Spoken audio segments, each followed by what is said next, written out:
Hey everyone, and welcome back to Podcast Name. Today, we're diving into one of the most hotly debated issues in international politics, the Israel-Gaza conflict, and we're specifically going to be discussing former US President Donald Trump's stance on this complex and ongoing crisis. If you've been following the news or political discourse lately, you know that the Israel-Gaza issue has been front and center, especially as the situation continues to escalate.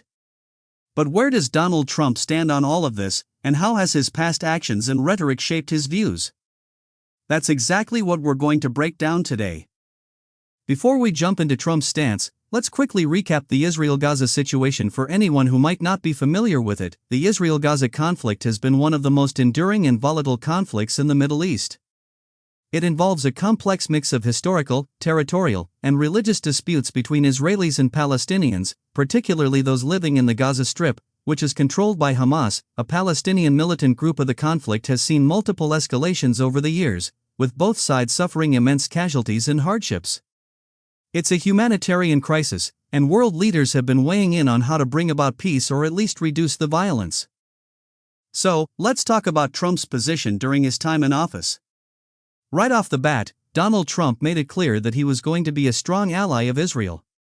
From moving the U.S. Embassy to Jerusalem in 2017, which was a huge statement recognizing Jerusalem as Israel's capital, to cutting U.S. funding to Palestinian groups and even taking a tough stance on Iran, Trump's policies were very much pro-Israel. In terms of the Gaza situation specifically, Trump and his administration often pointed to Hamas as the primary instigator of violence, calling them a terrorist organization and blaming them for perpetuating the conflict.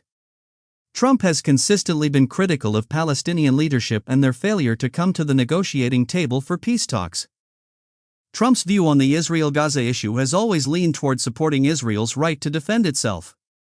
In fact, when the violence would escalate, particularly during the major flare-ups like the 2018 Gaza protests and the 2021 conflict, Trump publicly expressed support for Israel's military actions, stating that Israel had the right to protect its citizens from rocket attacks. But what about the humanitarian aspect of the conflict? Well, Trump has been criticized for not showing enough concern for the Palestinian civilian casualties and the dire conditions in Gaza. His administration, in a broader sense, aligned with the Israeli government's viewpoint that the best path to peace was through security and strength, rather than diplomacy with Hamas. Let's look at his peace plan, the deal of the century. Trump's administration unveiled it in 2020, and it was widely seen as an attempt to solve the Israeli-Palestinian conflict. But the plan was highly criticized, especially by Palestinians, because it heavily favored Israel. The plan proposed annexing large parts of the West Bank and offered minimal concessions to the Palestinian Authority, which rejected it outright.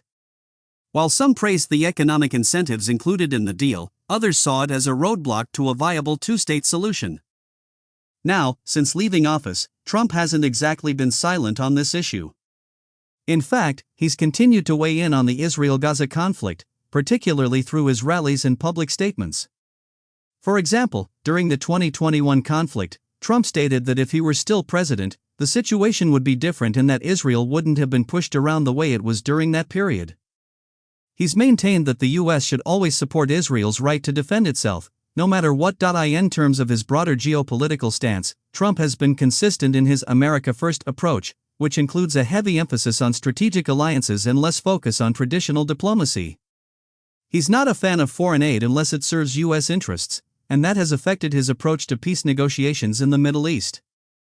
Of course, Trump's stance has drawn both praise and criticism. On one hand, his unwavering support for Israel has earned him praise from pro-Israel advocates and political figures who see his actions as necessary to counterbalance Iran and Hamas. His bold decisions, like recognizing Jerusalem as Israel's capital, were historic and applauded by many within the Jewish community. On the other hand, Trump has been widely criticized for overlooking the human suffering of the Palestinian people, particularly in Gaza. His administration's refusal to engage with Palestinian leadership, combined with a strong tilt toward Israel, alienated many in the Arab world and other global powers that favor a more balanced approach to the conflict. The lack of progress on the peace front during his presidency also raised questions about whether Trump's policies were truly in the best interest of long-term peace or simply reactive to the political climate. So, looking ahead, what does the future hold for Donald Trump and his stance on Israel and Gaza? Well, Trump has already made it clear that he plans to run for president again in 2024. If he does return to office, it's likely that his pro-Israel stance will remain a cornerstone of his foreign policy, especially in the Middle East. As the Israel-Gaza conflict continues to evolve, it will be interesting to see how Trump's approach compares to the policies of his potential rivals, especially in light of ongoing humanitarian crises in Gaza. So, there you have it, Donald Trump's stance on the Israel-Gaza issue, from his presidency to his post office remarks.